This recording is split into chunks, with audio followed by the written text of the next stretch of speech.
Right. Good morning, good afternoon, and good evening to everyone. Thank you for joining us today for a very important session.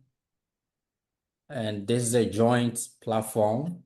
It's a joint event hosted by the Africa Center for Critical Minerals and Energy Transitions, as well as Africa China Center for Policy and Advisory.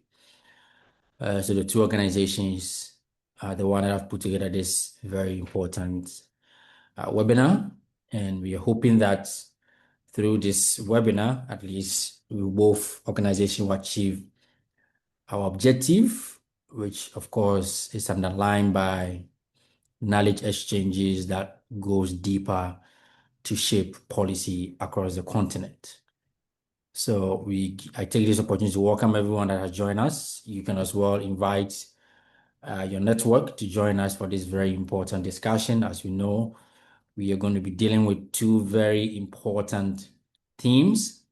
We have critical minerals on one side, and of course, we have international partnership, in this case, China on the other side. These are two huge key themes, very modern, very current, that we believe within the shortest possible time, we can actually dive into to understand what actually is happening and what is the way forward. And we are very much privileged to have some key people that are going to be sharing their perspective with us. And we will do so whilst involving everyone that has joined, because we will have a Q&A session that you enjoy. I'll be the host, of course, Executive Director of ACCPA. So just to share the flow, so I will give 1 minute to 2 minutes remarks, and then I will equally invite the Executive Director of ACCET, Dr. Isaac Ankar, to also give remarks. And then after that, I will hand over the platform to the moderator. And then the moderator will lead us to the next session for about 45 or so minutes. And in all of that, we would like everybody to be involved. And then we welcome Q&A, question and answer session. So all of you will get a chance to ask questions to our panelists.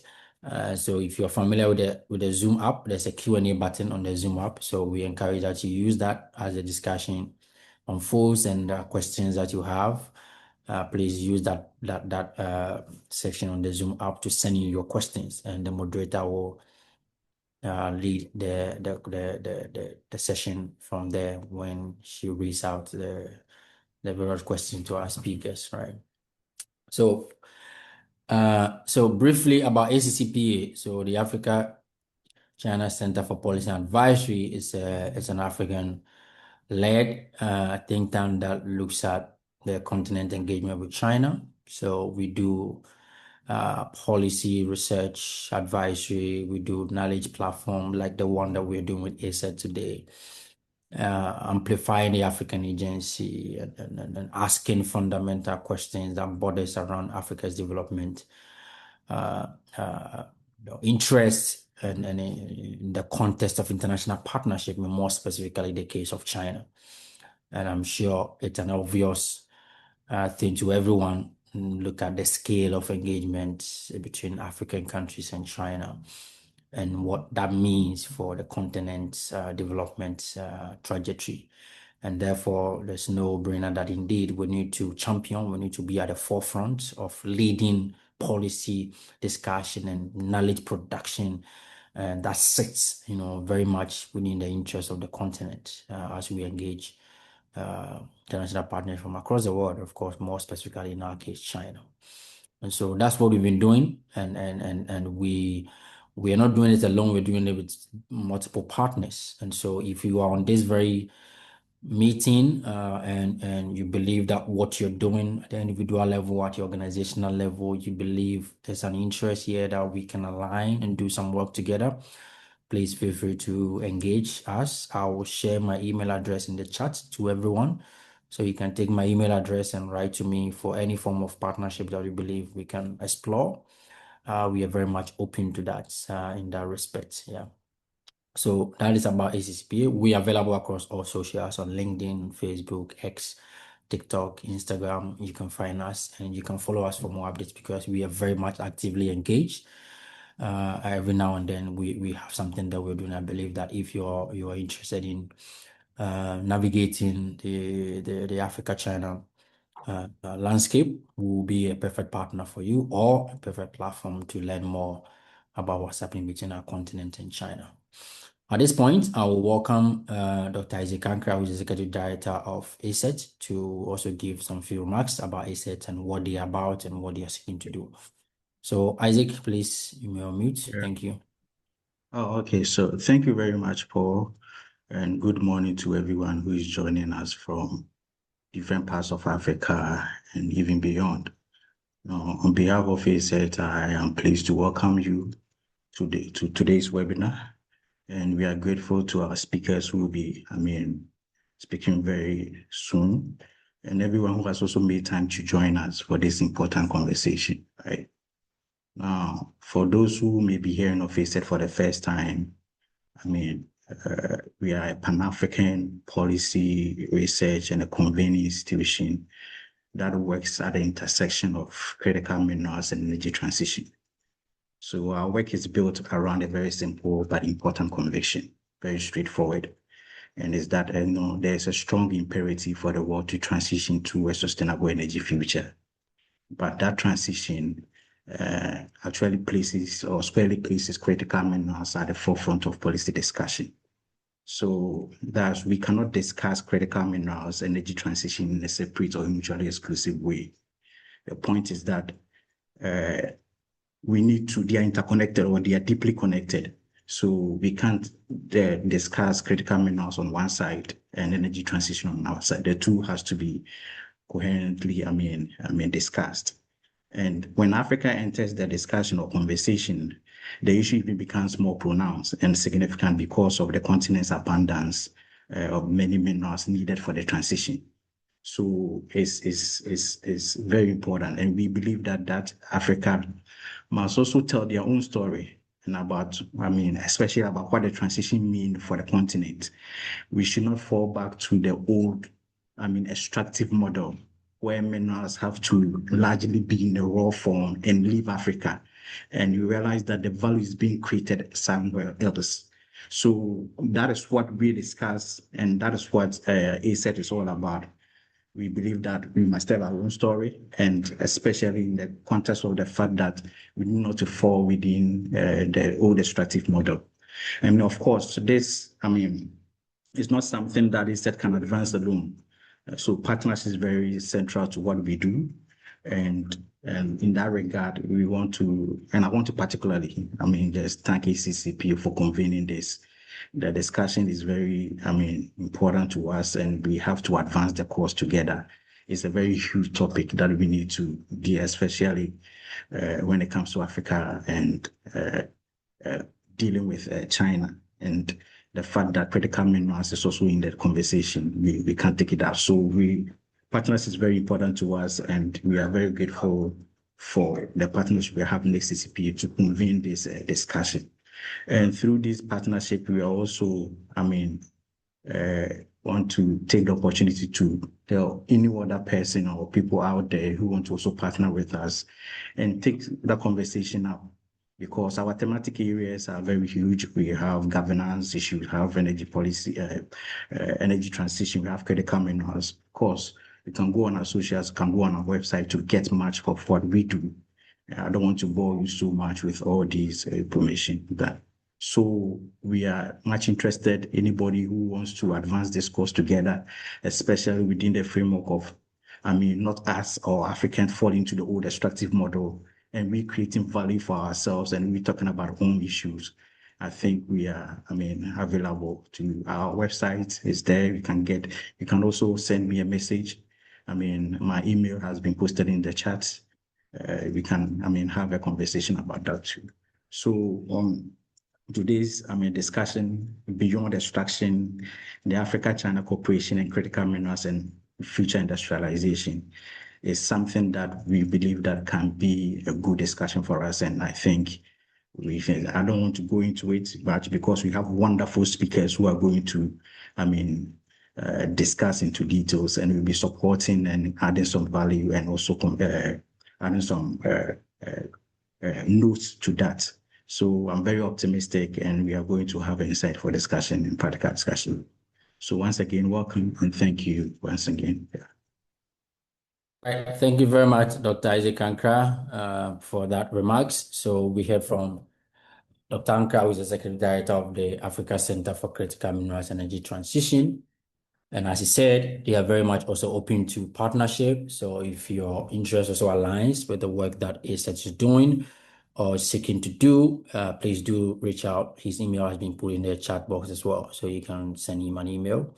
And I'm sure he'll be more than happy to engage, right? So without wasting much time, we would like to get into it. And so we have two distinguished speakers, and we have a moderator as well. And of course, I will introduce the moderator who will then take over to lead us in the next session. Again, we respectfully request that if you have any question, please do use the Q&A button to put in your question, because we want the session to be very engaging. And Isaac and myself will be on the background whilst our three guests also takes over. So we have Aina Kaluma, who is a research fellow at the Africa Center for Critical Energy Transition, as the moderator for our panel session. So at this point, I will hand over to Aina, who will take over, introduce our speakers, and of course, lead us into the session according. So thank you, and let's wish all of us a very fruitful discussion. Yeah. Thank you so much for that introduction, Paul. So like Paul did say, my name is Aina Kaluma, and I will be your moderator for today. And for the third time, I would just like to welcome everyone to today's webinar. And it's an absolute pleasure to have you guys joining us in this important conversation. Our discussion today comes at a particularly important moment.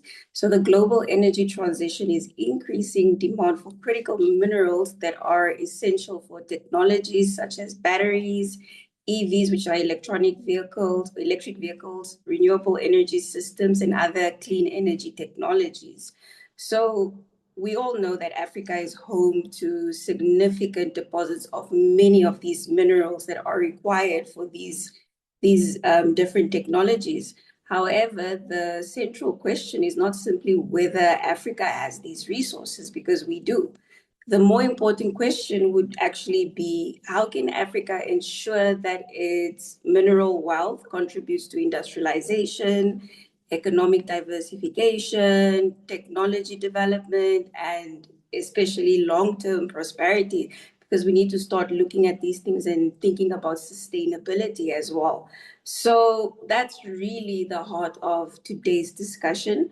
So our webinar seeks to move the conversation beyond extraction and towards questions of value addition, value retention, industrial capacity, skills development, technology transfer, sustainable economic transformation as well. So these directly align with the objectives of the workshop that we're having. So we're very lucky to actually be who will be giving us their different perspectives on this conversation. So our first speaker is Wellington Mudengeda. I hope I pronounced that correctly. So Wellington is a research fellow with ACCET.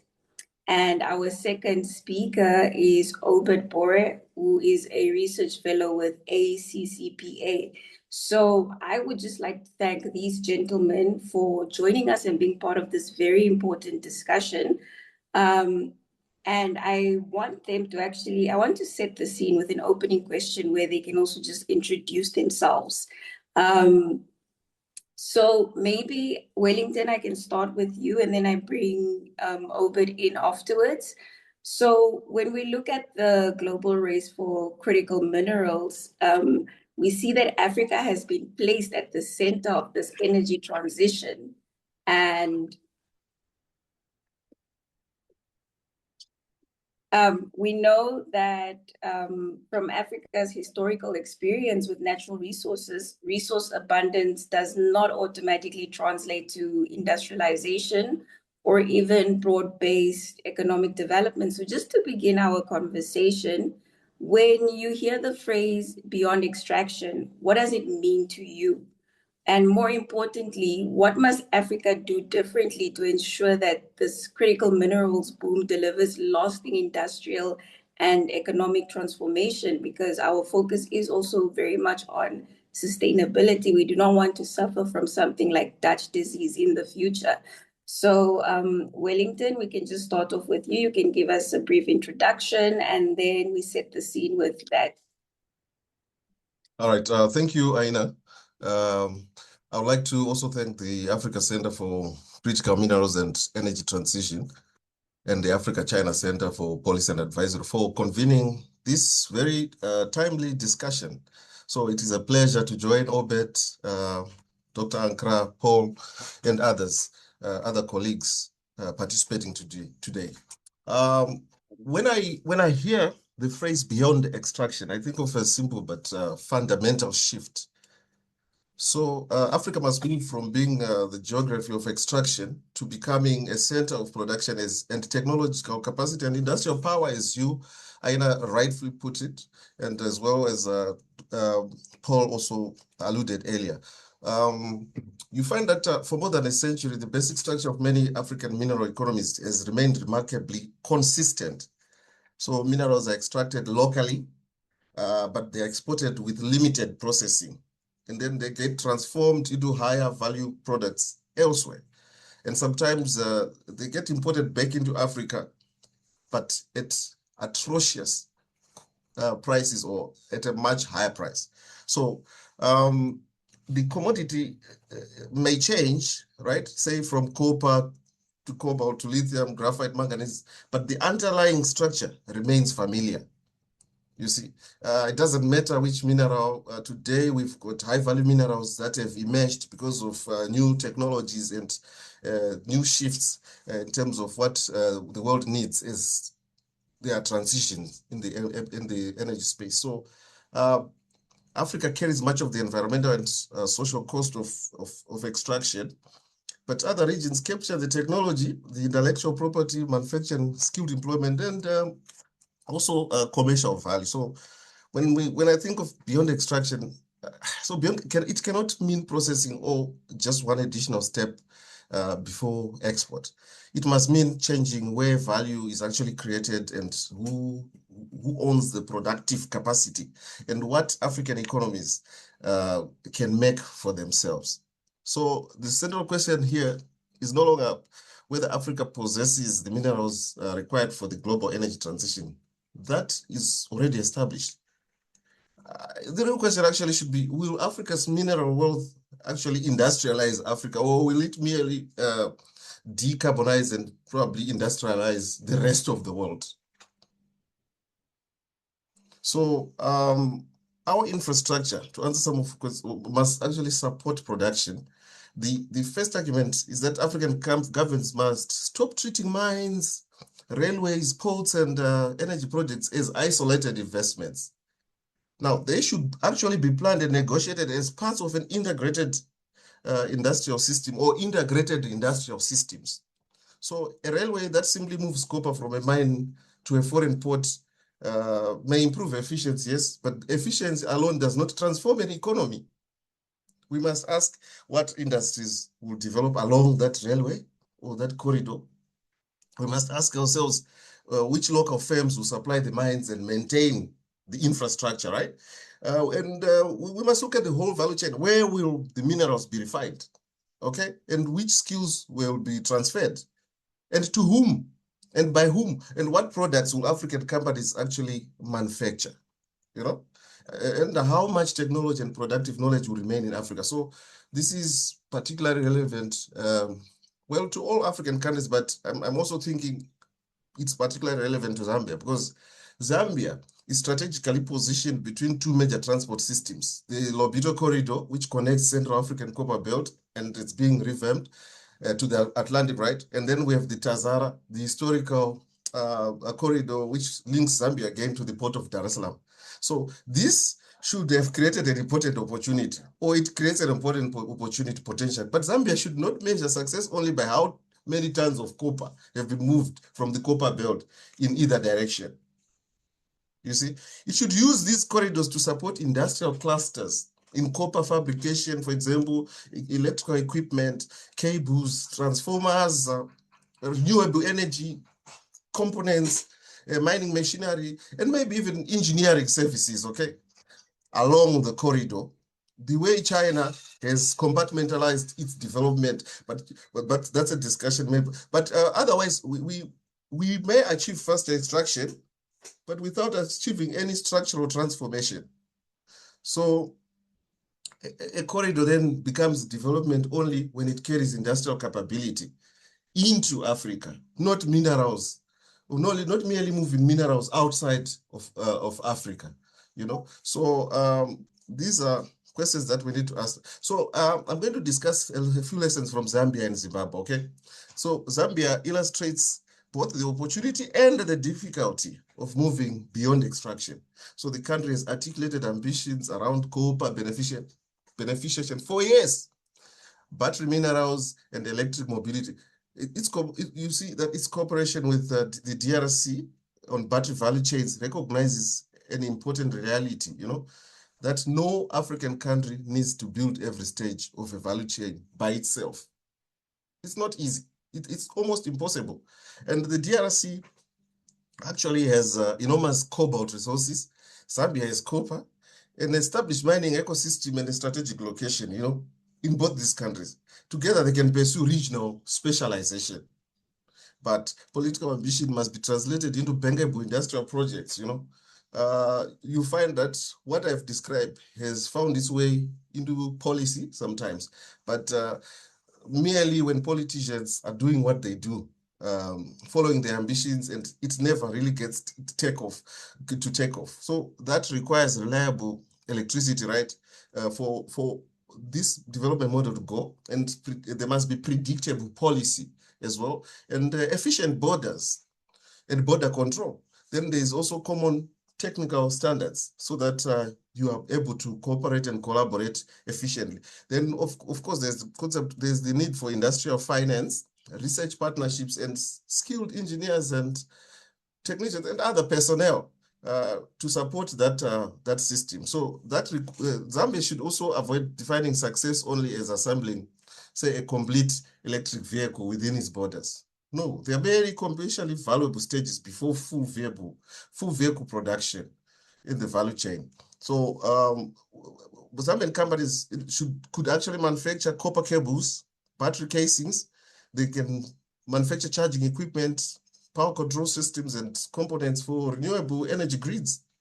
And they could also provide testing, maintenance, logistics, recycling, and engineering services. So the objective should be to enter commercially viable parts of the value chain now, and then deepen capability over time.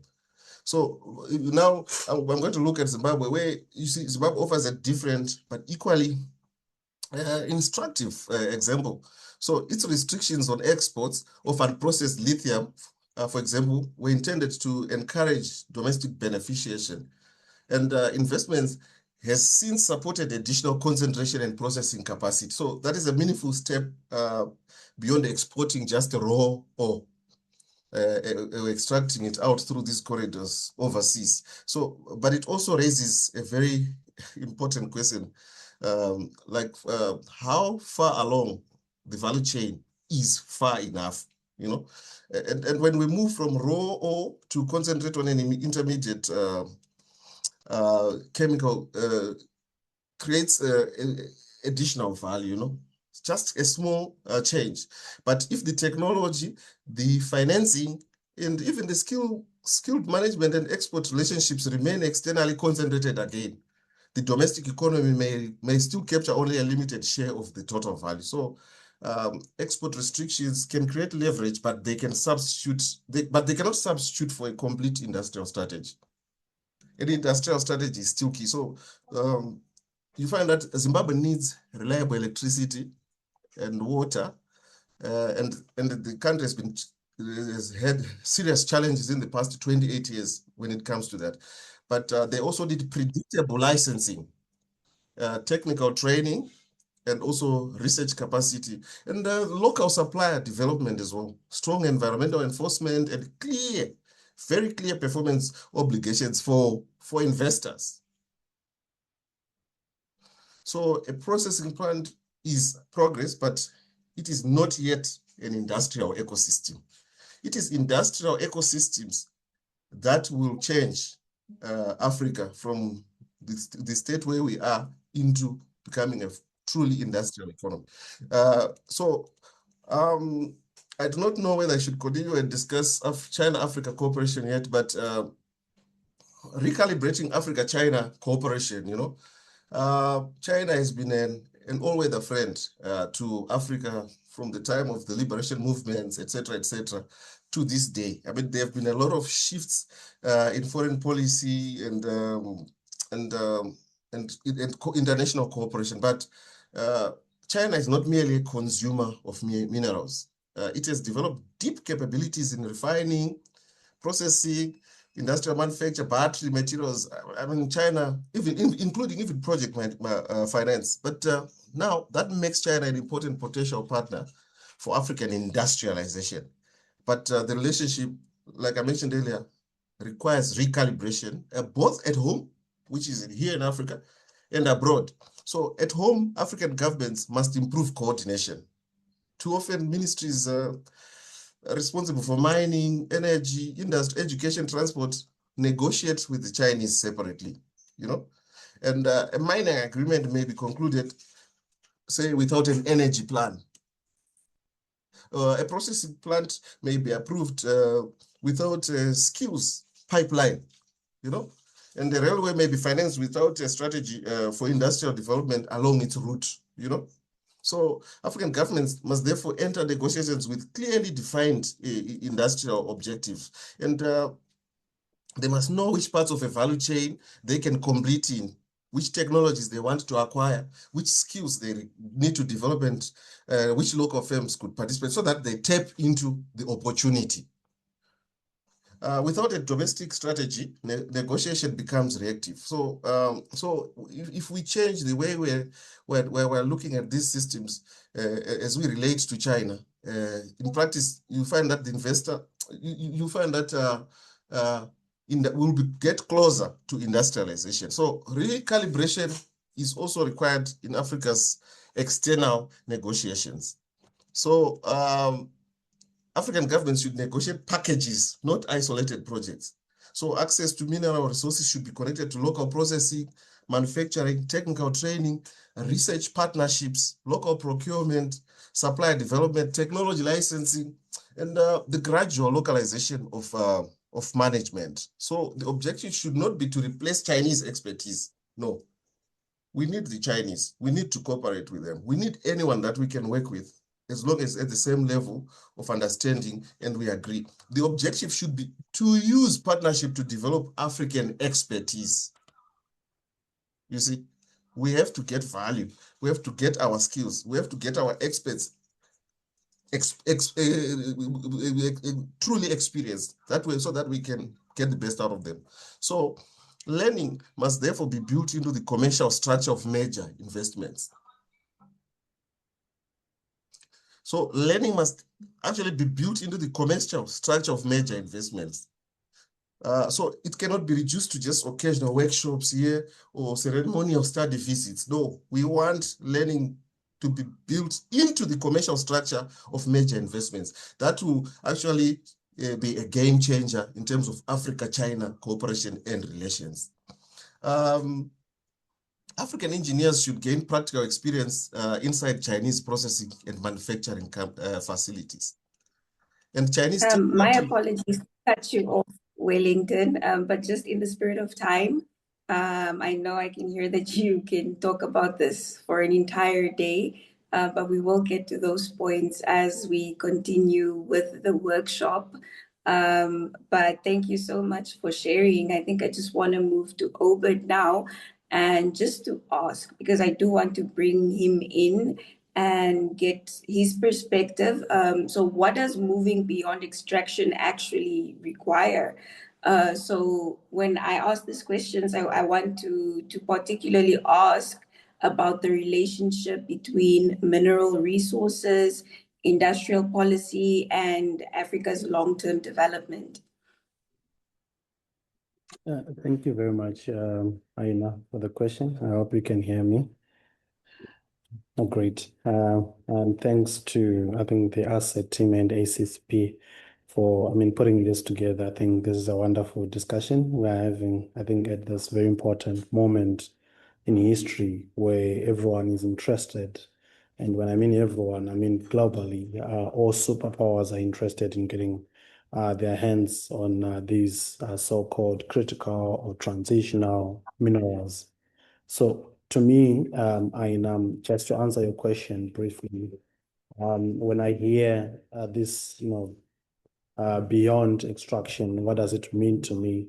I think part of the aspects have already been shared by my brother Wellington, to look at it, looking at what is the opportunity that Africa has in terms of ensuring that it does not only supply raw materials to the global north and try to help meeting the climate targets set in the Paris Agreement, but rather looking at it inwardly. And there are a number of opportunities that are emerging, I think, with this global rush to critical minerals. And just to touch on again, even the relationship with China, I think it's important for us to understand and note that China and Africa's cooperation in critical minerals is likely to evolve over time, and it's continuing to evolve in the next decade, right? And it's going to be much more sophisticated relationship. I'll use various examples. When you look at the relationship, for instance, between China and Indonesia, and maybe use what happened in Indonesia with the ban for export of nickel out of Indonesia. The global north countries, so your EU, were the ones that rushed to the WTO. The WTO is the World Trade Organization, to say what Indonesia has done is contrary to the General Agreement on Trade and Tariff, which is an agreement negotiated and agreed in 1947, right? So Europe went to the WTO to challenge what Indonesia had done, which is what we are seeing across the African continent in this context of critical minerals, where every country is coming up with export bans, export restrictions to limit the exports of these critical minerals out of their countries. But when Zimbabwe did this exactly same thing in 2021, there was never any dispute, of course, from China at a government-to-government relationship with Zimbabwe to say what you are doing is hurting Chinese businesses, because we all know that Chinese companies dominate the lithium sector in Zimbabwe. So that tells you something, that the same export restriction implemented by Indonesia, and by the way, China is also the biggest investor in Indonesia in the nickel sector. So equally, Chinese companies were impacted by that export control ban imposed by Indonesia, same as European companies. But China was not crying foul to say this is against WTO rules. Same applies with Zimbabwe and many other countries. So for me, this tells us something, that while critical minerals are being viewed as a national security and energy transition issue by most of the developing countries, or the developed countries rather, for us it's a development issue. We want to industrialize, we want jobs, we want skills, all these different things that my brother was talking about. But I think we are strategically positioned, given our relationship with China, that China is willing and ready to work with African countries. The lithium example that my brother used, even in copper, is that you see that increasingly Chinese companies are setting up these processing facilities across many parts of the continent. It's not just in Zimbabwe, where we now have, I think, the largest lithium sulfate plant on the continent producing lithium. So for me, it's about the relationship that African countries are building with Chinese companies, Yes, there will be obviously challenges when it comes to refining. There are costs associated with setting up these infrastructures, but when you look at it government to government, this relationship is evolving. And for me, that is very important. And that is why I think Africa should also, take that advantage that China has developed this, expertise in massive industrial capacity. And of course, also with state support financing that is coming in to invest in these minerals, I see a lot of opportunities on the horizon. There is a point that Wellington talked about around negotiation, which I would also want to touch on a bit. When it comes to negotiation, partnership arrangements on access to these critical minerals or resources or industrial development, what I think is very important is that African countries shouldn't really be defensive or also trying to replicate what China did over the past decades. I think it's a fact that we will not build industries that can compete with China.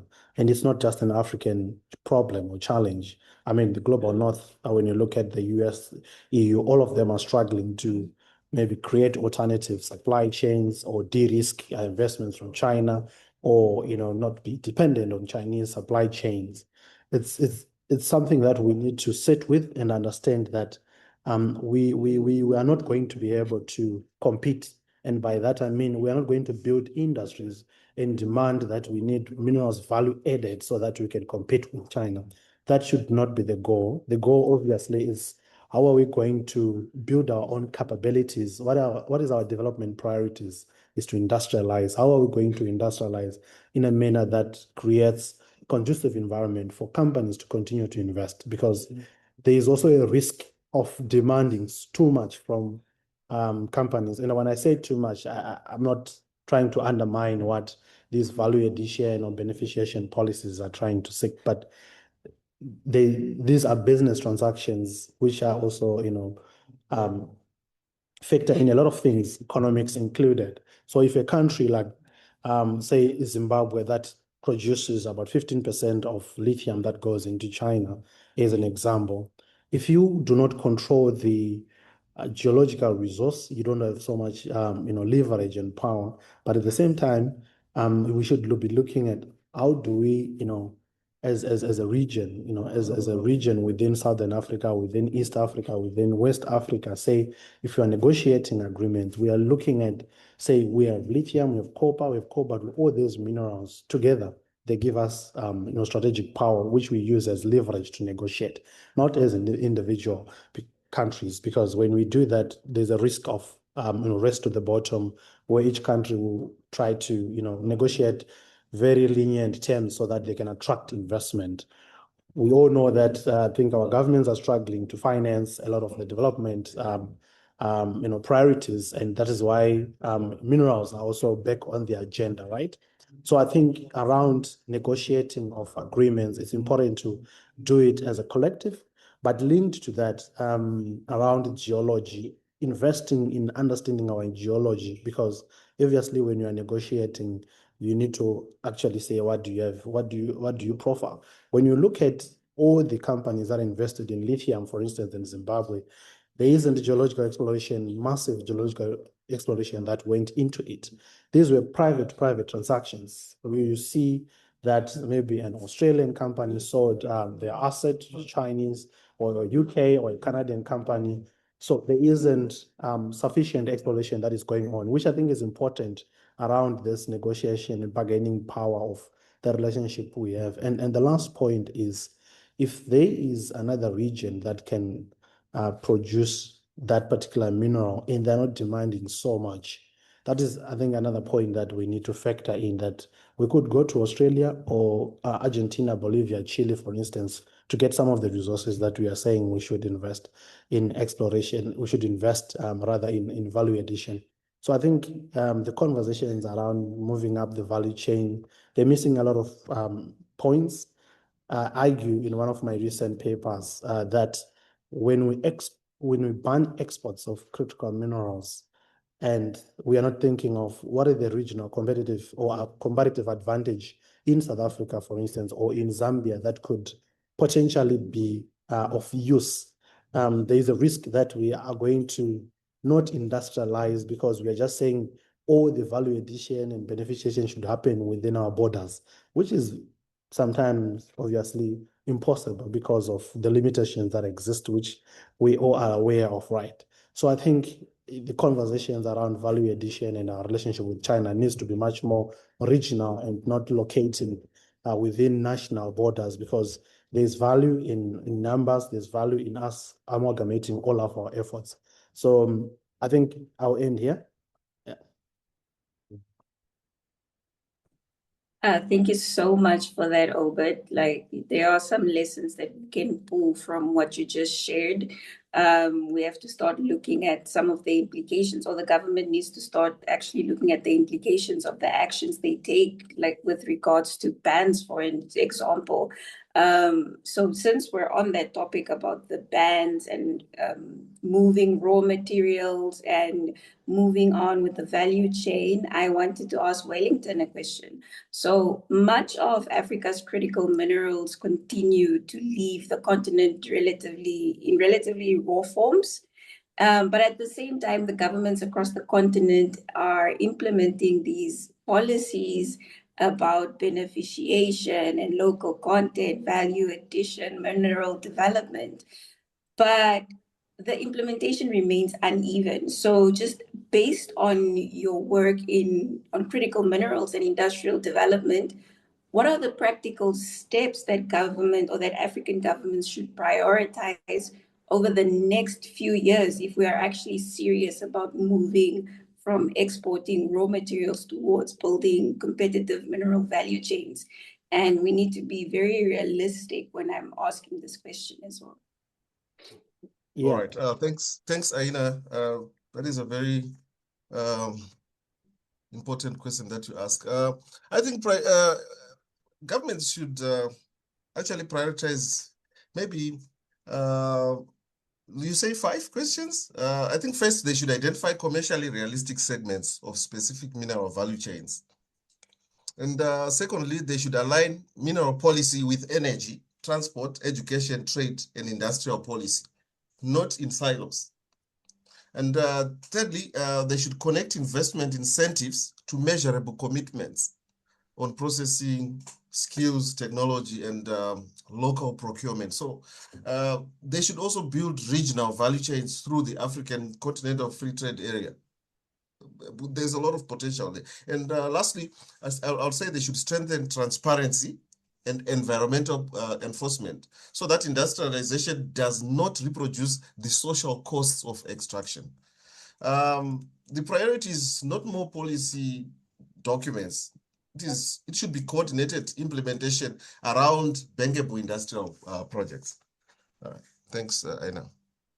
No, thank you so much for that, Wellington. Obed, maybe you have something else to add? Yeah, thank you, Aina, for the question. I think around this value addition and what we should do, I think it's important to do cost-benefit analysis of, so what is the cost of moving up the value chain from an energy perspective, right? So much energy is required for us to value add to this stage. So we need to do our homework to understand what is the cost of doing that. From an energy perspective, energy efficiency, we also need to look at what is the environmental cost. I agree with my brother who just mentioned environmental safeguards being important, because one of the things that I think is often underreported or discussed is that processing, refining, and smelting is environmentally damaging, right? We could take an example of lithium, which requires, estimates talk about 50,000 megaliters of water just to process 1 ton, which is massive when you consider where these resources are located, right? In regions that are very dry, that are water strained. So when you look at what are other competing needs for water, which is communities for rural livelihoods, livestock, and so forth, right? And then the other thing which I think is important besides energy and water environmental cost is also to look at our fiscal policy, right? Our fiscal regime. To what extent is government putting in place sufficient fiscal measures to ensure that we actually benefit? I was reading the Zimbabwean Finance Act that came into effect on 1 January 2026. So it has a provision which says, so for companies that are investing in lithium sulfate, they do not pay an export tax, which is a beneficiation tax. But for everyone who is exporting raw or concentrate, they pay 10% tax, right? So it's important for us to understand what are the fiscal regimes. So what does it mean moving up the value chain? Yes, we are producing things that are needed elsewhere that are much more costly, but do we have sufficient laws and policies responding to that? But even the environmental side, right? Because of the disasters that could emerge out of these major tailings dams or tailings facilities that are being constructed to hold this waste that is effluent that is coming out of those plants. So I think it's a cost-benefit analysis. There is a study that was done by IGF, which essentially indicated that when African countries try to move up the value chain, there's a stage that you need to stop because it doesn't make sense economically for you to do so. I could also refer people to Natural Resource Justice Institute, that research, which initially it was referring to Ghana, which looked at what is the economic cost for Ghana if it's to process lithium. Essentially, it essentially indicated that Ghana would lose revenue in excess of about 500 million US dollars if it went ahead with its pursuit for value addition and beneficiation for lithium, because it would need much more feedstock. It does not make sense to build a large processing plant when you do not have enough ore, enough, resource to process. Over 20 years, maybe your mine life has run down and you are left with this asset that you're not making use of. So those are things I think that African countries should actually be thinking about as we design these beneficiation plans. Thank you so much. I would just like the audience to know that they can start sending in their questions in the Q&A section, just as we go on with this session. So an additional question that I would like as a follow-up, because we did speak about what needs to be done, and we said that we have enough policies, we need to stop with the policies and actually start with the implementation. So we know that across Africa, we see countries adopting a lot of local content policies, mineral strategies, and beneficiation frameworks. But having a policy and successfully implementing that policy are obviously two different things. So, Obert, from your perspective, what distinguishes countries that are making meaningful progress in developing their mineral industries from those that continue to struggle? And can you just please keep your answer concise, though, because we are running out of time. Thanks, Aina. So there's something, I think this doesn't answer your question, but it's part of the tools we need to look at, right? Especially when we consider our relationship with China. I think we need to be deliberate about investing in China literacy in Africa. And by that, I mean our policymakers, yes, we have good laws, but these are business transactions that are done by private companies, maybe sometimes even state-owned companies. So when negotiating, language is very important. So we need China desk, at least in every policy that interfaces with these corporations, right? It's very important because China is our largest investor, our largest when you look at infrastructure, but also even financing in these projects, mining, energy, and so forth, you name it. And I don't think there is enough China literacy among policymakers. So that's a very key point. Second, just something that I also think is very fundamental here when we talk about policies being enough and implementation. I think there isn't targets. When you talk about this local content that we must allow companies to procure certain products locally. But when you look at some of the legislation, I think Zambia recently, they came up with, I think, very progressive mining legislation that also talks about this aspect on local content. So if you're just talking about local content to say we need a company to source certain things locally, but without specifying, so what is the target? is training, for instance, or if it's about skills development and skills transfer, is training 20 engineers enough? Or you need maybe to go beyond just training people, but create opportunities if they've gone through an induction or apprenticeship or internship while they are students and they're employed in this mines or companies. The other point is also linked to research and development, which I think is very fundamental. If people want further information, look at how much China and particularly companies in critical minerals invest in R&D. Research and development is massive. I think when we look at the relationship with China. So I think in terms of negotiating agreements, we should also be asking and demanding companies to have more collaboration with tertiary institutions and invest in research and development with local or African universities. I think that will also change the relationship. I'll end here in the interest of time. Thank you for that. Now, speaking about China's involvement with Africa and seeing that there's such an important or big economic partner for all these different sectors, and seeing that the competition for critical minerals in Africa is increasing, that means that China will become increasingly more important as well. So how do you see Africa-China cooperation evolving in the critical minerals sector over the next decade? What opportunities should African governments be actively pursuing?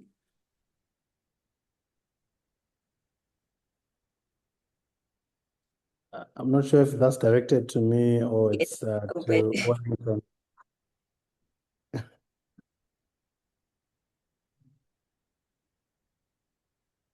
Sorry, Aina, I couldn't hear you. Yes, Aina. Yes, no, Wellington, you can take that question. It's fine. All right. Can you repeat the question for me? So how do you see Africa-China cooperation evolving in the critical minerals sector over the next decade? And what opportunities should African governments be actively pursuing? All right. China in the last 50 years has had an excellent relationship with Africa, and we have entered into various projects as governments at obviously government level and in various sectors of our African economies. But obviously our relationship has to be recalibrated, like I presented earlier on, because our interaction with China has been characterized by us having a disjointed industrial strategy. So we need a clear and stable industrial strategy as we engage with China.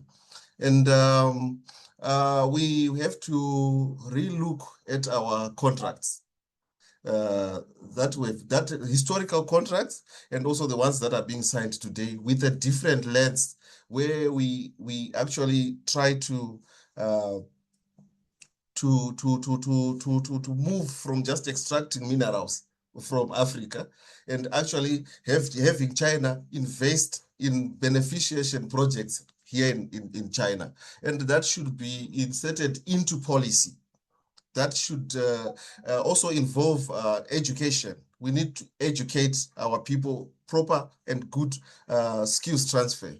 And as we also negotiate with China, we also need to relook at the connection between actual investment and energy consumption. You find that with what we've been doing with China is that they come here, they want to mine our chrome in Zimbabwe, for example, or our copper in Zambia, but they do not have a plan on energy sourcing and actual infrastructure, roads, etc. So we really need to now relook into how we engage with China as we go into the next level in cooperation. And our public institutions are also acting in silos, like say ministries. One ministry goes and negotiate for a dam, the other goes and negotiate for something else for maybe education and training, but we're not coordinated. So as we move to the next level in cooperation, we need coordinated public institutions. All right. And when China invests, what we've observed is that there is real progress, but then there's also there's also a serious degradation of the environment. Roads, so we need measurable obligations for investors. When we negotiate with China, we put clauses where we are saying you have measurable obligations to make sure that you conform to this at this level. And obviously a consistent implementation. We need consistent implementation plan over time. And countries, because countries actually struggle when policies change unpredictably. And we have ministries that are working in isolation, and we have incentives that are granted without conditions. And downstream ambitions are actually announced without addressing energy, finance, and skills constraints. So yeah, just to finish off, I would say mineral wealth actually creates an opportunity, and state capability determines the outcome. So as we engage with China going forward, we need to have this in mind. All right. Okay, no, thank you so much for that, Wellington. But thank you for the conversations and all the information you've been sharing, and that goes towards Obed as well. So I'm opening the floor up now to the audience's questions. And so for the first question, it's how can we leverage China investment under global trade and infrastructure frameworks to build these integrated systems you mentioned? How can we pivot beyond acquiring mining rights?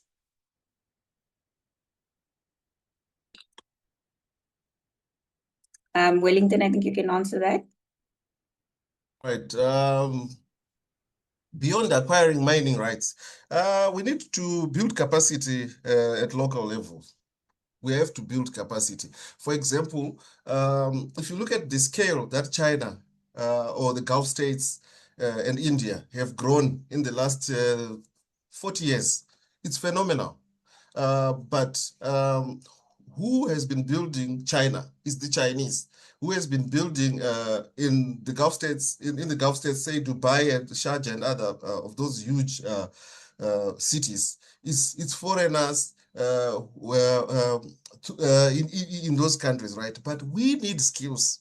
We need to build a real capacity to build in terms of skills. So when the Chinese come here, we need it built in our contracts to say that you have to train our people to full capacity. So when Huawei comes to Southern Africa for a huge expansion project, we want those Chinese engineers tethered to our young people so that we get skills. We get true skills transfers. Yeah, I will stop there. Yeah, yes, thank you so much. So we have another question from the audience, from Isaac Newton. It appears Africa is blessed with the various natural minerals to build a solid welfare for its people, yet Africa wallowed in serious poverty, unlike the outside world. My question is, why has African leaders still not figured out how to take their people out of poverty amidst this mineral extraction? Obed, you can answer that question. Thanks, Isaac Newton, for the question. And I guess this is something that we all grapple with, and not only in the context of mineral wealth, that we have these resources that would potentially get the continent out of poverty. And it's also not just about industrialization, not just Africa having sufficient capacity to build industries that would create jobs and get people out of poverty, but it's also about governance and leadership on the continent. So I think it's I can't really prescribe that why hasn't African leaders still figured it out. There are many reasons. Part of it is also because of how the international economic structure has been skewed towards making African countries be suppliers of raw materials over time immemorial since the first white men landed on the African continent and started mining on an industrial scale.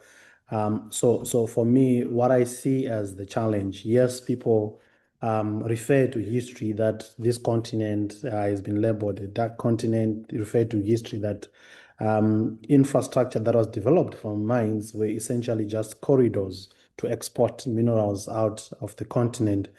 But it is also about leadership. It's about governance. It's about the willingness, whoever is in power. There are examples in other countries where they've tried to make sure that this mineral wealth, or rather resources, does not create a curse. Botswana is just one example of those countries that have tried to, improve the status of people using their diamonds, right? So the others, again, when you look up north, what Morocco is doing, for instance, currently, with the industrialization agenda of the Moroccan government, particularly around phosphate, which again is also a critical mineral. But when you look at it from an agricultural perspective, that Africa is a big industrial continent, but we are being pushed to induce this electric vehicle, energy transition and so forth. But food, I think, is very key. Food is important. And agriculture, we already have, I think, massive fertile agricultural land that is underutilized. So for me, the question boils down, Isaac, without wasting time, to governance, but also the economic, architecture of the global world, how it has been skewed, that the financing for mineral extraction is coming from the north, going south, right? And I think China has been able to also try to reverse that, or reverse engineer, if you like it, because they were at one point also a big recipient of investment from the north, once also under colonization. So it's more about leadership for me. Yeah. Yes. Okay, yes, we have, this is a comment, it's not a question, but Hera Mpondo says, great point, Wellington. Partnerships with China are indeed a lever for building African value chains, but the value created from local processing has to be genuinely captured locally. Too often, minerals processed on the continent still leave to feed value chains elsewhere, while our countries contribute little more than land and a fraction of the workforce.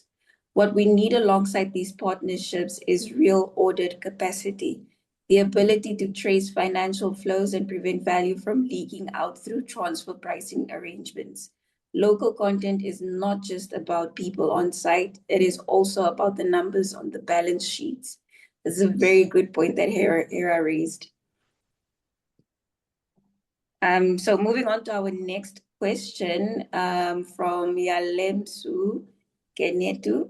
Do you think the rise in the demand for critical minerals following green transition could create another resource curse for African countries? Wellington? Yes, it depends. There's an upside and a downside to it, to answer that question. If we continue to negotiate as Africans only for capital and not capability, it will continue to be a resource curse. So our agreements should be judged not only by the announced investment, but by the productive knowledge and industrial capacity it leaves behind. And as Africans, again, if we continue also to negotiate without attaching measurable conditions to incentives. So, for example, tax relief, infrastructure access, and mineral rights should be connected to clear targets for training, local procurement, processing, research, and supplier development. So, so we give incentives to these investors. They come here, but we don't have any measurable conditions to these incentives. We can't measure them to see that we have actually benefited from partnering with them or collaborating with them on the continent. So that is very important. And then we also need to sequence industrialization realistically. So you find that not every country should begin with, say, a gigafactory or must have data centers or whatever. But governments should identify commercially viable entry points and build more complex capabilities over time when we negotiate. You see, so otherwise we don't do that. We will continue. It becomes a resource case indeed. And I would also like to say we need to build value chains, and there must be cross-country value chains. So countries such as the DRC, you look at Zambia, you look at Zimbabwe, they should complement one another rather than duplicate every facility, you know. So what we're collaborating at a regional level, and because it's feasible, it's practical and feasible. And lastly, I would like to talk about the environment, and we should protect our communities and the environment again. So we negotiate, we bring in our investors, they come, they extract, they do what they do, but then they destroy the environment. They destroy existing infrastructure. So we cannot have industrialization that repeats the extractive model under a new label. So communities require consultation. They need to be compensated fairly. They need to have at least decent employment and credible environmental safeguards involved. Sorry for maybe No, it's okay. So just building on what you said about cross value chains. This next question is asking, so negotiating via the Africa Continental Free Trade Agreement to scale regional markets to unlock intra-Africa synergy seems critical. As no single nation has every battery mineral, but Africa as a whole does. It seems this platform can help build regional value chains. How are we engaging with it, if at all? Wellington, just to build on your previous answer. That was quite a very long question. I think I only had the last part, that how are we building on regional cooperation?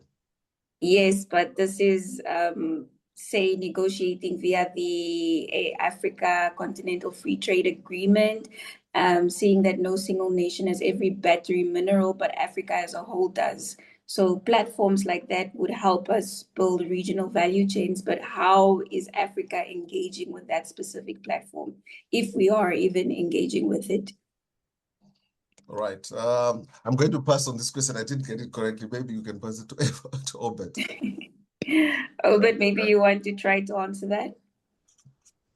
Yeah, that's okay. Thanks, Komoso, for the question, and I think it's very important. Yes, the AFCFTA is a regional trade arrangement that I think almost every African country is part of it. It's the largest free trade area globally. But it has its own challenges, even though it does have potential to improve Africa's bargaining power and ensure that whenever we enter into agreements with potential investors that are looking at investing in Africa's mineral sector, we do it collectively rather than individual producers. So it does have potential. However, the challenge from a trade perspective, right? So the AFCFTA, the way it was created, it's similar to the East African, EAC, right, or SADC or ECOWAS. So individual countries have their own, individual interests, right? So there are national interests that sometimes trump these regional agenda or regional priority or shared priority within a region. For SADC, for instance, it has had what it calls the Southern Africa Regional Industrialization Roadmap or strategy, if I'm not mistaken, right? Which essentially talks about this. This has been in place since, I think, 2009, 2010, thereabout, and we are still talking about the same thing, more than 15 years later, right? So my point is, I see that, yes, when countries come together, there's potential, but we haven't seen it happening in practice, even though these frameworks exist. One example I could give you is the platinum group of metals. So the PGM sector is one example of where regional collaboration could have worked, but it seems not to be working. Zimbabwe and South Africa account for more than 90% of the global PGM production, right? And when you look at the companies that are in the sector, it's mostly companies that are from South Africa. So your Implats, your Mimosa, your Impala. So these are large multinational companies, of course, originating from South Africa or UK or Australia, but their major headquarters and operations are in SA. These same companies have mines in Zimbabwe where they are mining platinum. And the government of Zimbabwe has been asking them to build and refine, smelters along what is known as the Great Dyke, where there is lots of platinum, right? And the companies have been saying, look, it doesn't make economic sense for us to do it in Zimbabwe because we already have the infrastructure in South Africa, in Rustenburg. So it does not make sense to build a refiner for platinum in Zimbabwe, where we have the same facility in South Africa, where we have the economies of scale, we have the infrastructure, the energy is much cheaper as well, right? So yes, Zimbabwe is pursuing its agenda, but that is a clear example where we could say, let's build a regional value chain around PGM sector and benefit from the resources that South Africa is already developing, or that infrastructure that it has already developed, right? Without necessarily competing over the same resources and building the same infrastructure in each country. So frameworks exist. I think sometimes it's also about practicalities. Some of these regional frameworks, they tell us about the ambitions of our African leaders, but sometimes do not reflect the business realities, or commercial realities or private sector realities, which is what at the end of the day will prevail. Okay, no, thank you so much, Obed. Just to stay with China, we have a question by Meshach Mboya. It's quite lengthy, but I will try to make it concise. So given China's significant role across Africa's critical minerals value chains, what more should Chinese investors and the Chinese government be doing to ensure that these investments leave behind lasting African capacity rather than simply extracting resources? So this is the first part of the question. So I'll let you answer that and then we can look at the second part. Obed. Thanks, Meshach. Meshach is a brother of mine from Kenya. We go a long way. Thanks for joining. Yeah, your question is interesting, Meshach, around what Chinese investors and government should do. I think just to piggyback on what Wellington talked about, leaving behind, I think, lasting capacity. So things like skills transfer. So when we negotiate agreements, we need to look at, so what certain skills do we need? Yeah, it's not everything that we need that is a priority. So we need to look at that. What can Chinese companies do in terms of investing in what we actually need, what our capability needs, right? Needs assessment, it's important. But also the cost of those investments. I think the argument around environmental cost is very key, right? So it's important to also look at technology that is emerging that Chinese companies could bring. Coal is a good example. So in China, they're phasing out all old coal technology and now developing new, what they call clean core technology. I don't know if there's such a thing. Maybe it's an oxymoron for coal to be clean, right? So, but the point is around investing in technology. So Chinese companies could bring that technology that would, I think, boost our industrial capacity, which we, I think, desperately need. Technology also ensuring that when we do research, we partner a lot more with African universities or think tanks, because that is where I think the knowledge is incubated and generated. So I think more partnerships could also emerge from the companies mining with African universities. When you look back in China, you see that a lot of the big Chinese companies that are investing in critical minerals, they have think tanks behind them, they have research institutions behind them that pump in money to generate ideas. In the next few years, there are minerals that are going to be obsolete, that are not going to be very valuable, even though the current research suggests that they could be still on demand. Like cobalt, it's one of them because now batteries being made by BYD and CAT. Now some of them don't require a lot of cobalt. Now lithium phosphate batteries require less of cobalt, and that could become a challenge for DRC, right? So I think it's important also to look at the value of technology that we could get from China Yeah. Okay, yes, thank you so much. So the second part of the question is, from a civil society perspective, how can we strengthen transparency and public accountability around Chinese-backed mining and infrastructure deals? Many of these agreements are difficult organizations to scrutinize. What mechanisms can CSOs use or advocate for to secure disclosure of contracts, beneficial ownership, financing arrangements, environmental and social commitments, and revenue sharing arrangements? Yeah, thanks. Yeah, this is a very it's a question that we often think encounter in the work we do.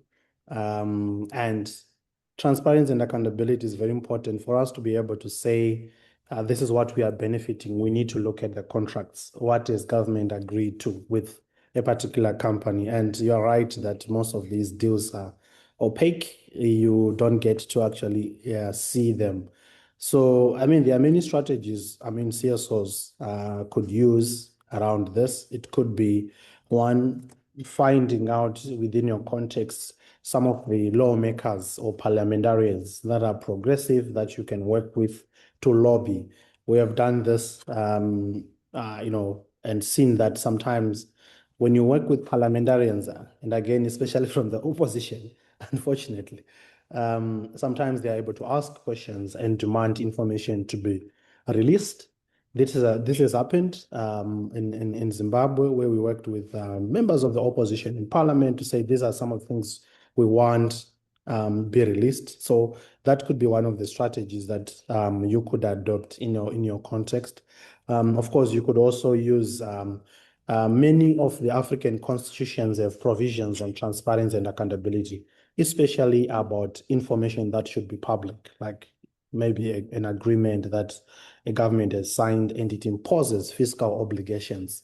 Those require, disclosure, right? So you could also, if these are not being disclosed, you could also go approach your constitutional courts because it's a constitutional issue, right? So there are many strategies. You could also try to partner with other organizations, maybe in China, who can also help you to understand. I talked about language earlier on, about China literacy, which I think it's a major issue because you cannot negotiate, deal, or trade with these companies if you actually don't know how they do business, how they think, what is the background behind their business strategies and so forth. So there are many strategies, but I'll end here in the interest of time. Thanks for the question, Boy. Thank you. So this question is for you, Wellington. How can African countries champion and embed the traceability concept in government development plans?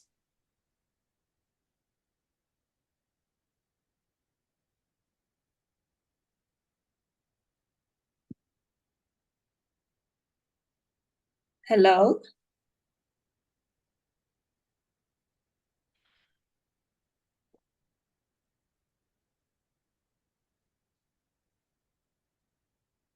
Wellington, are you there? You're on mute if you're speaking. Hello, can you hear me? Oh, yes. Yes, yes. Well, traceability should be treated as financial infrastructure, not merely as just a compliance requirement. So Africa needs to create systems that allow governments, investors, and our lenders to, and even buyers, to actually verify where minerals actually come from and how they are produced and who handles them and whether environmental issues, labor tax, and community obligations are actually met. So to strengthen this poses a serious risk-sharing challenge in many ways. For example, it reduces regulatory and reputational risks because minerals can be tracked from the mine through processing, transport, and export.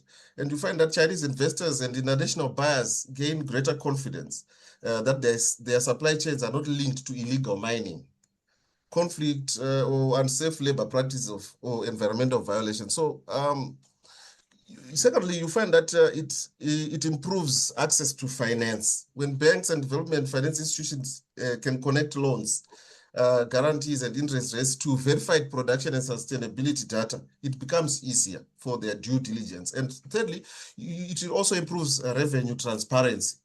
So governments can now compare verified production volumes with maybe say royalties or taxes and exports.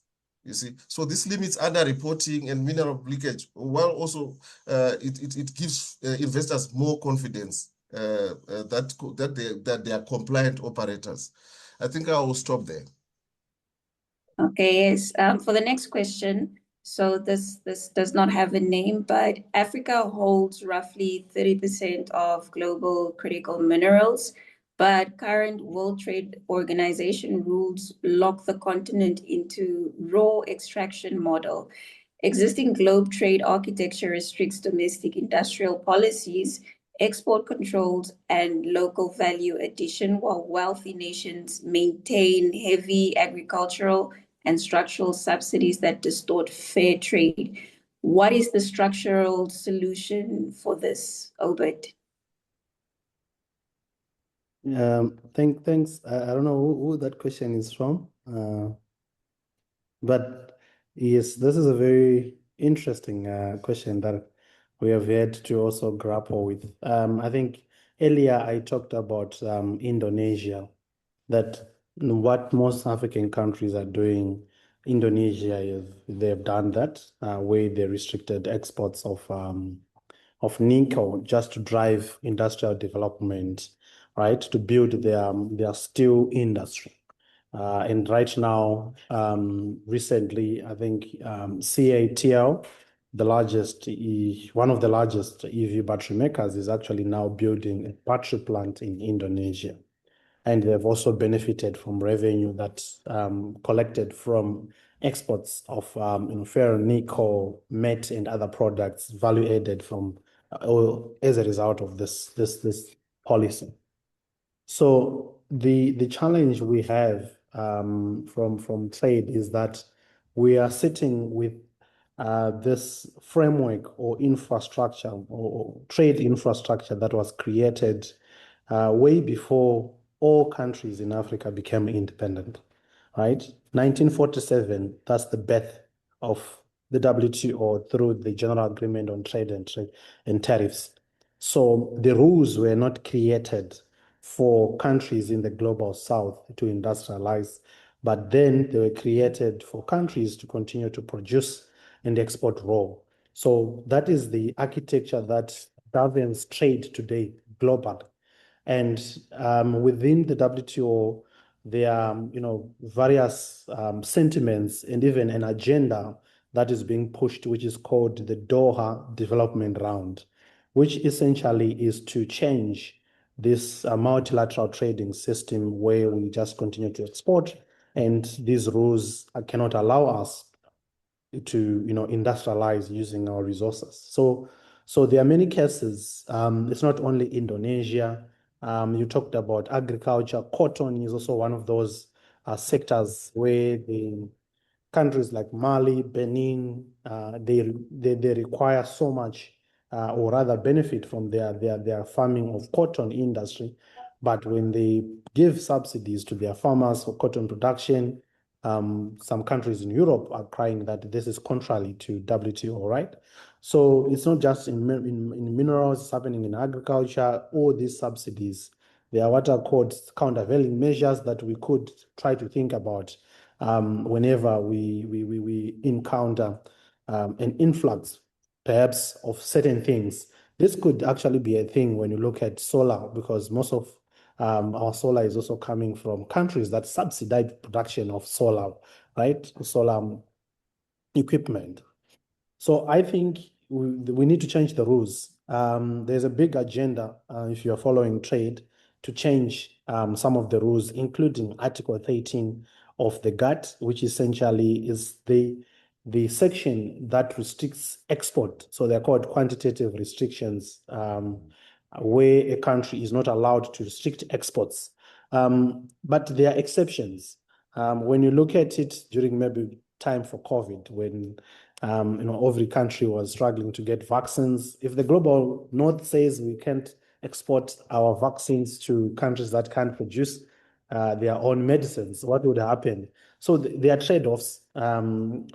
This clause, it has benefits and challenges. So it's about how we make use of arrangements like the TRIMS agreement or the TRIPS agreement, which is a trade related measure around intellectual property, which is also, I think, central to this debate.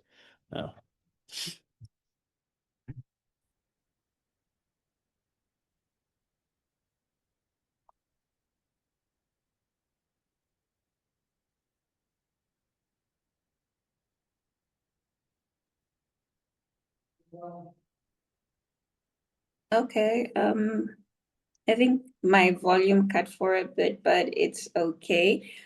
So Wellington, this next question is for you, and the question was shared by Dr. Gebre.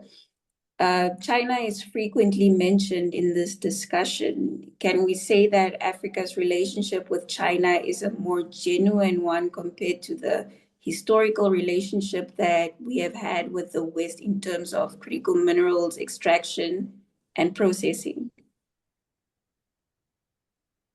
Yeah, China indeed, Doctor, is very important, our relationship with China. But obviously, over time, in relationships, a lot of things change. Generally, as Africa, from 1957, when we got our first independence with Ghana, you find that our economic literacy, our political literacy, and any other literacy you can think of using any scale was way below what it should have been. So you find that the nature of our relationships with China or any other investor, for example, in Africa, was always favoring the investor rather than us as Africans. So we found ourselves stuck in deals or negotiations and agreements that traditionally favored other parties, and over time depleted us of many opportunities and us reaching our potential. So China is a critical partner, collaborative partner of Africa. At this point in time, as we speak, China is has actually put in money on the ground in actual investments across the continent in the last 30 years. That has been unprecedented. There are many ways that we are engaging with China that are probably to the detriment of us as a continent, but there are also many ways that we're also engaging with the same partner that are also beneficial to the continent. So the question remains that whoever we engage with, be it China as a critical partner today, as we see shifts in international relations where a lot of countries are now gravitating towards more beneficial contracts that are not steeped in colonial methodologies of engaging with Africa. China becomes favorable, followed by the Gulf countries and also India. So China is important, Doctor. It's critical at this point in time as Africans, as we think about how we can engage towards industrialization. Our conversation must always have China in mind, because they are on the ground. There are ways that we need to improve in terms of how we have engaged them in the past and how we are engaging them in the past. But as we go forward, we are trying to find corrective action to continue engaging with China, but on an equal footing of some sort. Yeah, yes, thank you so much. So the next question is a follow-up to your previous answer, Obed. And the question was shared by Blessed Shidoni. Given that Africa Group's TRIPS and trade proposals demand policy space for domestic value addition and local processing of critical minerals, how do we reconcile this noble industrialization push with the empirical risk, which is highlighted by recent studies on minerals like lithium in Southern and West Africa, where premature export bans or rigid local content requirements can inadvertently trigger severe short-term revenue losses, smuggling, and corporate capture? Thanks for the question. I think I mentioned this earlier that one of the things that we might need to do, and I think our policymakers might want to do, is to do cost-benefit analysis of these export bans, because you could benefit, in the long term, while in the short term there are challenges like loss of revenue base, as highlighted by that study, the NRGI, or even the IGF study. So I think we need to do more homework in terms of investing to say, so what are we foregoing if we are to value add to a particular stage or particular stage of the value chain, right?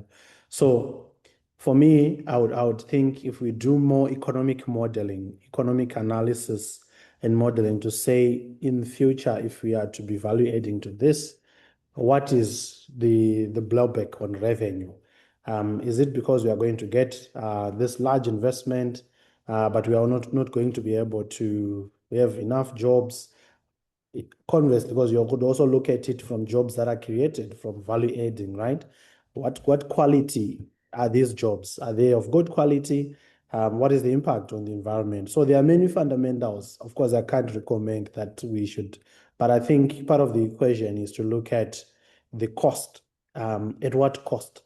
Because it might, yes, mean that we are losing revenue for a short while, but long term, there could be benefits. But we need to have done our economic modeling that is obviously, backed by sufficient data, sufficient variables, which we need to play around. So the energy, do we have sufficient energy? If we are to value add, what does it mean for other sectors like agriculture, for instance? How is it going to benefit businesses? How are they going to benefit or lose out of this policy?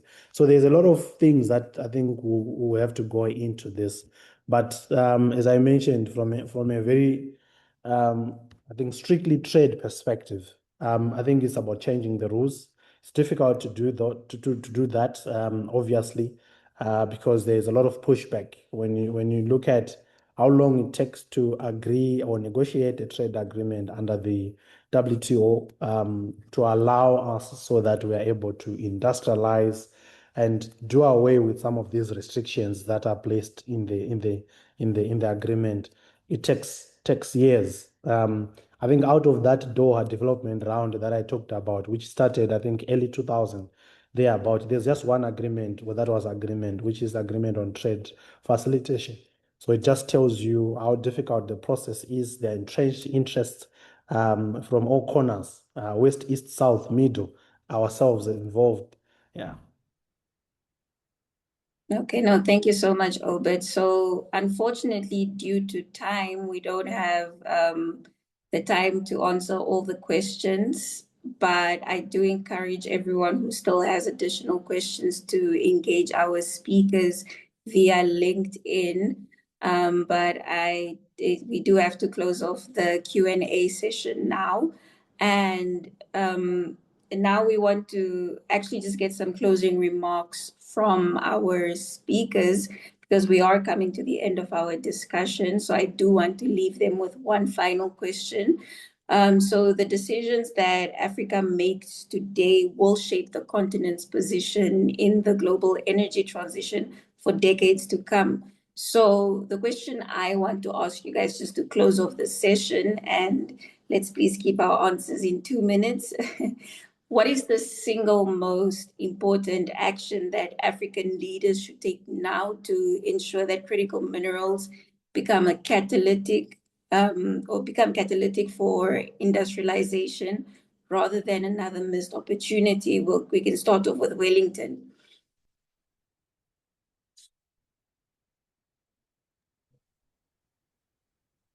What is the most critical the most important action that African leaders should take now to ensure that critical minerals become a catalyst for industrialization rather than another missed opportunity? Right. What we need to do is to stop compartmentalizing our engagement with foreign investors when it comes to minerals. So all departments, all ministries, all educational universities, research lab, think tanks must all be involved in decision making when it comes to engaging with our with investors or external investors. That is critical. Therefore, our policies must be synchronized.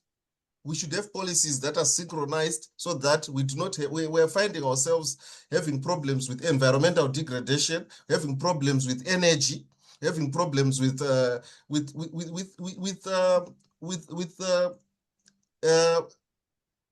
projects that leave devastated environmental setups, simply because one is negotiating on the other side, while they are not privy to what is going on the other side.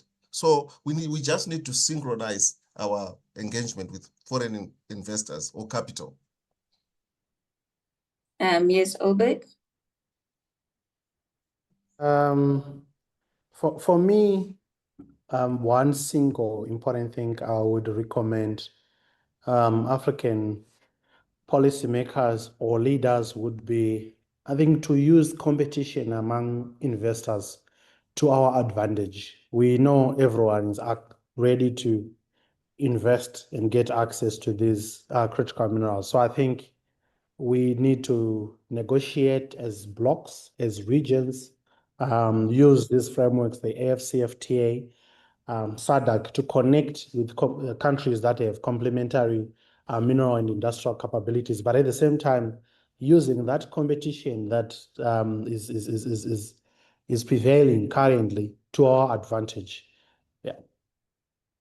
Okay, no, thank you so much. So the gist of it is for organizations, departments, and even countries to actually just stop working in silos as well.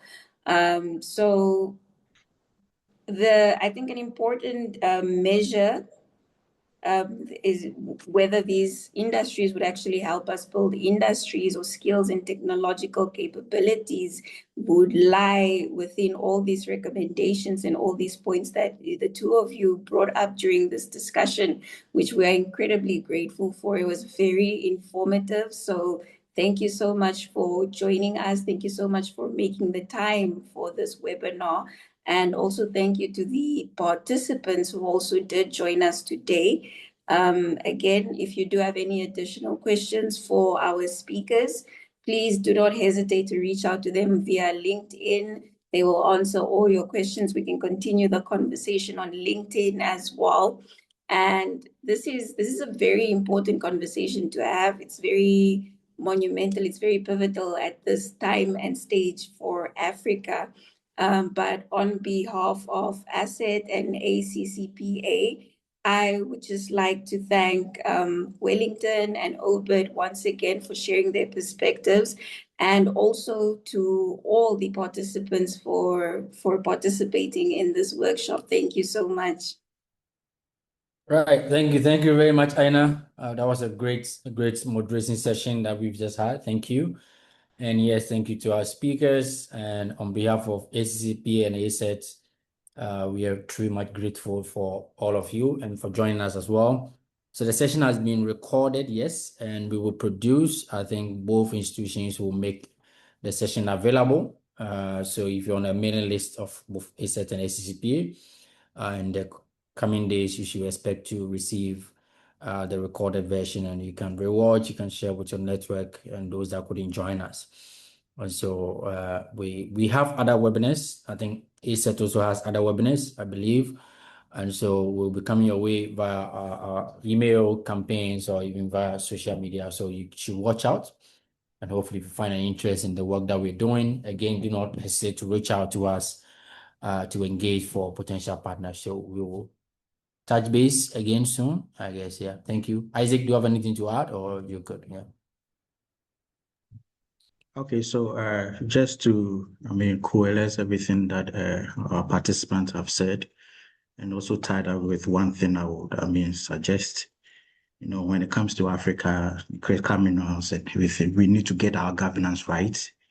And this governance should be research-based. As Obet said, I really take it up with me, really a very strong idea, and I'm taking it up because it seems that almost every big Chinese institution has a research institution or probably a think tank that is backing them. They are doing the research. I can't say that for most of the companies in Africa and even with our government institutions.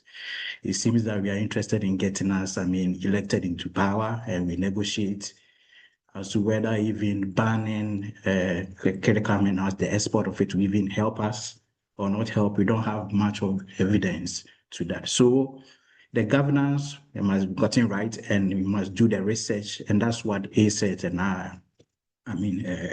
ACCPA, we are trying to do. So anybody who feel, to get involved in the discussion, we are open to articles, evidence-based research to help push this kind of discussion forward because we need it. So that's what I would say. And thank you very much, Robert. Thank you very much, Wellington and Aina, for this discussion. Thank you very much. Yeah. Okay, thank you, and enjoy the rest of your day. All right, bye.